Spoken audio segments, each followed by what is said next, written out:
এবার কেকেআর এর ব্যাটিং অর্ডারে বড় চমক। আরসিবির বিরুদ্ধে গোপন অস্ত্র নিয়ে মাঠে নামছে এবার নাইট রাইডার্স। তবে আর কিছু সময়ের অপেক্ষা, তারপরই আনুষ্ঠানিকভাবে ঢাকে কাঠি পড়বে আইপিএল 2025-এর। তবে এবার প্রথম ম্যাচেই ঘরের মাঠে আরসিবির বিরুদ্ধে নামবে defending champion Kolkata Knight Riders. আর নতুন মৌসুমে নতুনভাবে দল সাজিয়েছে কেকেআর। ফলে কেকেআরে একাধিক বিষয় নিয়ে রয়েছে জল্পনা।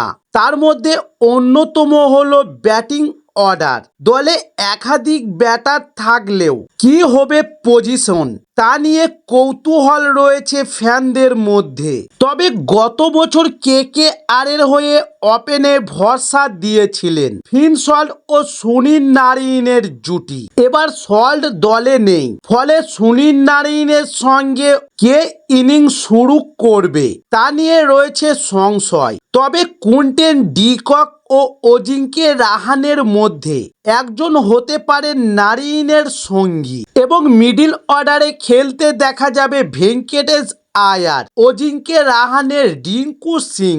এছাড়াও লোয়ার অর্ডারে ফিনিশারের ভূমিকায় দেখা যাবে অ্যান্ড্রু রাসেল এবং রমনদীপ সিংকে ও রহমান পাওয়েলকে। এছাড়াও কলকাতা নাইট রাইডার্স দ্বিতীয় ব্যাটিং করলে রান তাড়া করার ক্ষেত্রে ইম্প্যাক্ট প্লেয়ারের জায়গায় দলের গোপন অস্ত্র হিসেবে লুপনিত সিসোদিয়াকে নামাতে পারে নাইটরা। প্রস্তুতিতে লুপনিত আক্রমণ ব্যাটিং নজর কেড়েছে সকলের।